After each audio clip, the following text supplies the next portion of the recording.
Quand toi soit nommé pour lui une postérité. La Bible nous enseigne qu'Abraham a eu plusieurs fils, Ismaël, Isaac et les fils que lui a enfantés que tu auras. Genèse 25, verset 12. Voici la postérité d'Ismaël, fils d'Abraham, qu'Agar l'égyptienne servante de Sarah avait enfanté à Abraham. On peut également lire Genèse 25, verset 1 à 6. Abraham prit encore une femme nommée Ketura. Elle lui enfanta Ziram, Joscan, Médan, Madian, Gisbak et Chouak. Joscan engendra Séba et Dédan. Les fils de Dédan furent les Acuriens, les Létukiens et les Lemiens. Les fils de Madian furent Épha, Épher, Enoch, Abida et Elda. Ce sont là tous les fils de Ketura. Abraham donna tous ses biens à Isaac. Il fit des dons aux fils de ses concubines. Et tandis qu'il vivait encore, il les envoya loin de son fils Isaac, du côté de l'Orient, dans le pays d'Orient. Amen. Ce qui est étonnant dans ce récit biblique, et je crois que cela ne vous a pas aussi échappé, c'est de voir comment, malgré tous les fils qu'Abraham a eus, la Bible présente Isaac, le fils que Sarah a engendré à Abraham, comme étant le fils unique d'Abraham. Hébreux 11, versets 17 à 18. C'est par la foi qu'Abraham offrit Isaac lorsqu'il fut mis à l'épreuve et qu'il offrit son fils unique, lui qui avait reçu les promesses et à qui il avait été dit, en Isaac sera nommé pour toi une postérité. Amen. Dans le livre de Romains, l'apôtre Paul nous en donne l'explication. Romains 9, versets 6 à 8. Ce n'est point à dire que la parole de Dieu soit restée sans effet, car tous ceux qui descendent d'Israël ne sont pas Israël. Et pour être la postérité d'Abraham, ils ne sont pas tous ses enfants. Mais il est dit, en Isaac sera nommé pour toi une postérité. C'est-à-dire que ce ne sont pas les enfants de la chair qui sont enfants de Dieu, mais que ce sont les enfants de la promesse qui sont regardés comme la postérité. Amen. Paul nous enseigne dans ces versets que cette histoire d'Abraham et de ses fils n'est pas anodine, car elle traduit un principe du royaume. En effet, dans le royaume de Dieu, les véritables enfants, ce ne sont pas ceux selon la chair, mais ce sont les enfants selon la promesse. C'est pourquoi devant Dieu, malgré tous les autres fils qu'Abraham a eus, c'est seulement Isaac qui était considéré comme le fils d'Abraham. Et la Bible le présente même comme étant le fils unique d'Abraham. Car Isaac n'était pas seulement le fils d'Abraham selon la chair, mais il était également et surtout le fils d'Abraham selon la promesse de Dieu, selon la parole de Dieu. En d'autres mots, contrairement à tous ses autres fils, Abraham n'a pas simplement conçu Isaac dans sa chair, mais il a aussi et surtout conçu selon la promesse de Dieu, selon la parole de Dieu.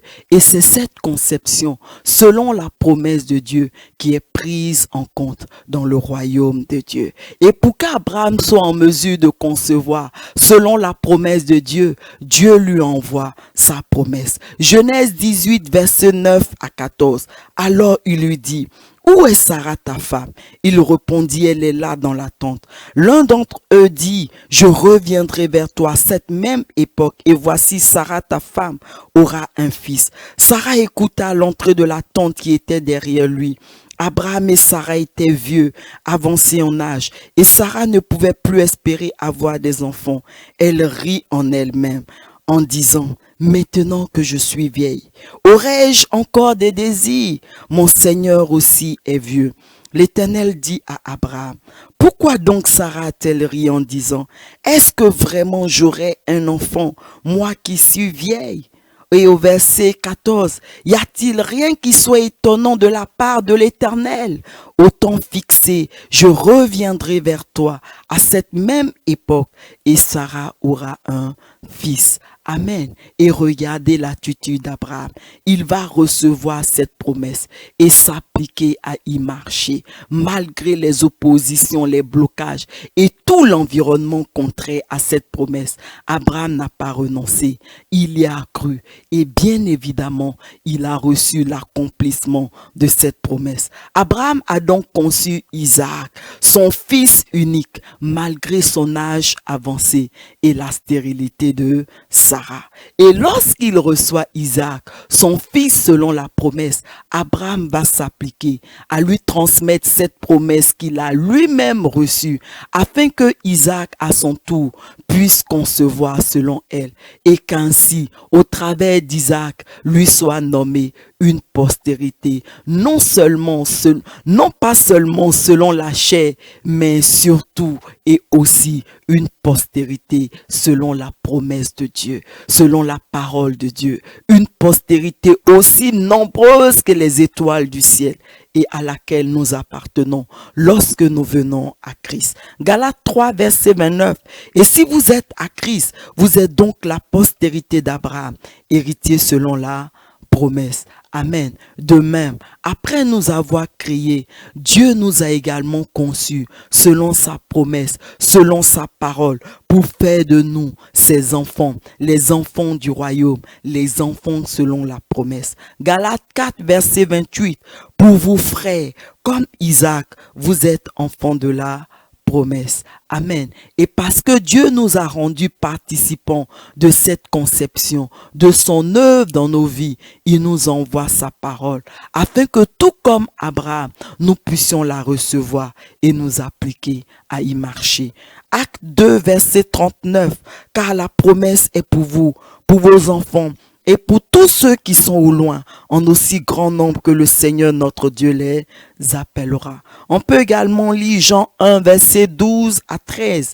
Mais à tous ceux qui l'ont reçu, à ceux qui croient en son nom, elle a donné le pouvoir de devenir enfants de Dieu, lesquels sont nés non du sang, ni de la volonté de la chair, ni de la volonté de l'homme, mais de Dieu. Amen. Ainsi, lorsque nous recevons la parole de Dieu, la promesse de Dieu, et que nous nous appliquons à y marcher, nous devenons réellement des enfants de Dieu. Des enfants non pas selon la chair et le sang, mais des enfants selon la promesse. De véritables enfants du royaume, la postérité de Dieu. Et nous aussi, à notre tour, nous devons également concevoir selon cette promesse. C'est-à-dire, nous devons apporter cette promesse, cette parole de Dieu à d'autres personnes pour faire d'elles aussi des enfants de Dieu, des enfants selon la promesse. Et qu'ainsi, au travers de nous, soit nommée pour notre Dieu une postérité aussi nombreuse que les étoiles du ciel. Marc 16, versets 15 à 16. Puis il leur dit: allez par tout le monde et prêchez la bonne nouvelle à toute la création. Celui qui croira et qui sera baptisé sera sauvé, mais celui qui ne croira pas sera condamné. Amen. Si tu désires devenir réellement cet enfant selon la promesse, cet enfant de Dieu, tu peux maintenant faire avec moi cette prière. Saint-Esprit, donne-moi ta force pour que je puisse recevoir pleinement ta promesse et appliquer tout mon cœur à y marcher pour devenir effectivement ton enfant, un enfant du royaume, un enfant selon la promesse et en qui te sera nommé une postérité aussi nombreuse que les étoiles du ciel.